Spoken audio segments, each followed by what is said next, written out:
Hello everybody, thank you so much for joining me again today. Yule is my name. Welcome to Hala. Hala is a place where we share things that incredibly smart people have already said. We're on the topic of building a business that can deliver profit for you every single month. We started yesterday and today we're going to continue. Remember, this is a three-part series, and today our focus is going to be on developing a clear value proposition for the markets that you're targeting. So the way we're going to proceed today is we're going to identify a market that has a large addressable audience, right? And we're going to identify a solution that can work for that particular market. Now, the example that I'm going to use might not fit into the kind of business that you're running. So what you want to do is to take out the strategies and the frameworks that I'm going to share and see how you can also implement it in your business. Okay. Every weekend there are events, from get-together parties to weddings to birthdays to general celebrations. There are parties and celebrations and gatherings every single weekend, and that means there are events, right? So the event industry is a big one. It has a large total addressable market, and across the country, everywhere you turn, there are several small social gatherings holding all across the place every weekend. So that's what we're going to focus on. So we've identified a market, and let's identify problems within the market. So for event organizers, one major problem they have is the challenge of refreshment. I mean, at the end, you need to be able to offer food to your guests and the people that have come for your event. And this usually, the fashion and the way that it's done, food is usually shared or distributed towards the end of the event, right? So it poses a unique challenge for you, because when you're sharing food, and we're going to focus on drinks, right? Because it's a big industry. So we're going to focus on drinks. So one of the challenges that you're going to face is to keep the drinks cold or chilled till evening or late in the afternoon when you're going to start sharing, distributing food, right? So that's one major challenge. And the way it is currently sorted, or the way it is currently solved in the industry, is that people usually go all the way out to hire drums. So they hire large drums, depending on the size of the event, of course. They hire loads of drums, and then they have to buy ice blocks, right, which they now load into the drums, and then they put the drinks in there. Now, this is a very inefficient way to handle the issue. Of course it works, but the goal is, are there better, more efficient, and probably an automated way to handle this and take the stress off the event organizers? And the answer is yes. So right now people hire loads of drums, and then they have to buy ice blocks. So another problem is the proximity or the closeness to the ice block factory or an ice block distributor. So if your event is holding in a place where getting access to ice block is a bit far, it now poses transportation challenges for you again, and then you have to start figuring out the traffic conditions on the road so your ice block arrives on time.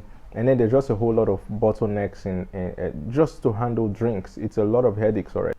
Now, put a pin on that thought. I want to share something else with you, and it's related, because the solution that we're going to implement can also be deployed in this particular transport sector that I'm going to talk about. So people need to transport perishable foods from the farms down to the city, or to the warehouses, or directly to the end consumers, right? And all these things are difficult to process. That's majorly because farms are located in deep areas, and the road network is usually not very sound. So we have farmers who are experts at doing their job, farming, right? And then they're going to depend on other people to come in for the aspects of transportation. So that's another big market. So let's see how we can tie both together. So you've spotted the challenge both in the event industry and in the transportation industry for perishable foods, right? So what's the solution that you're proposing? A cooling van. You need a cooling van which can keep drinks cold for, let's say, upwards of 24 hours or thereabouts. And then this can also be deployed for farms transporting perishable food from one point of the city to another, right? So that's the solution that we're pushing. The reason this works is all week long you could be transporting perishable foods from one end of the city to the other, and during the weekends you deploy your van to solve the problems that the event organizers are having, keeping their drinks cool till when it's time for refreshment. So it's like one solution that tackles two big problems, and it can keep you engaged and in profit. I would have started from audience segmentation because you're targeting two different industries and a customer base that is entirely different from each other, but we don't have the time, so I'll just jump right into it. So in the next 60 seconds, what you're going to do, or your goal, is to get the event organizer, right, to leave the inefficient method they currently use in cooling their drinks and to switch over to you, so you'll be the one to provide that service for them. So how do you clearly articulate your value add? How do you share that your solution is better and it will save the event organizers the headache? If you're proposing something as grand as this and of this scale, you're going to face 6 major objections, and you're going to have to scale through these objections. So there are 6 major objections, and the first one that you're going to face is the event organizer is going to want to know if you have sound understanding of the problem they're facing and the possible solution that you're deploying, right? And the second thing is, do you have the necessary skills to pull off the job? The third thing, will your solution relieve the customer of the current headaches they're feeling or they're having?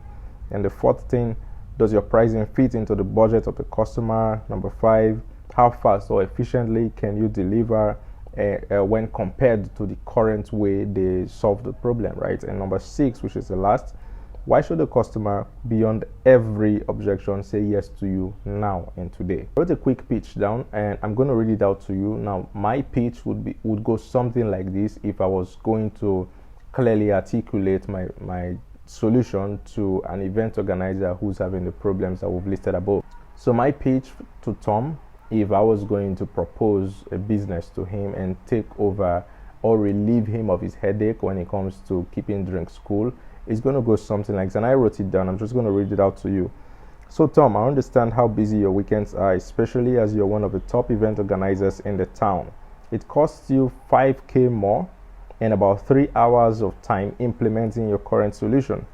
Time is precious and every minute matters, especially in an industry like yours, where the pressure is high and there is no room for mistakes. I'd like to knock one problem off your plate for half what you currently spend and take all the headache and planning away from you, so you can focus on delivering an excellent event. Our new cooling van is able to keep drinks cold for up to 24 hours. I've been in the event industry and I know this city very well. Our bus will arrive 30 minutes before the event starts and would handle the distribution. If you look at it, you're saving half what you normally spend, and you don't have to bother about drums and ice blocks and proximity to ice block factories. And I'm also willing to give you a further discount if you put pen to paper now, and don't worry about upfront payment. We'll pick up and deliver first, then you pay after the event. What do you say? Now, your guess is as good as mine. It's a straight yes, right? You've knocked off all the objections in this very short pitch, and he doesn't even have to put money up front, right? So he's getting all of those services and you're taking the headache off him, and he doesn't have to risk putting money up front. You're getting a yes.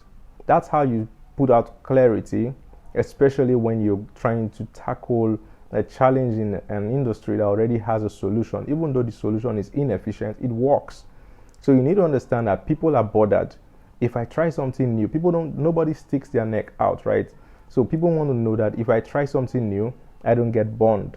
And all of the 6 objections that we talked about have been knocked off in this 1-minute pitch. Yes, you've put up a good offer. You've broken down all of Tom's defenses. Your offer is fantastic, and you're taking away his headache. You're taking away the headache of planning and tracking the ice block transportation, and he doesn't have to pay upfront. This is a fantastic pitch, and it's the way to go about it, developing or sharing clarity in your pitch.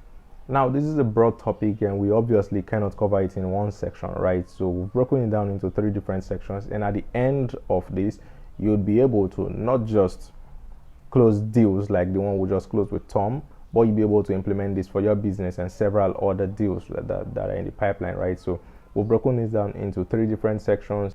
So tomorrow we'll come back and we'll focus on distribution, because as we've established formally, if you have a great business and a great solution, but you don't have the vehicle to transport your solution clearly, right, to the end user, you're not running a business.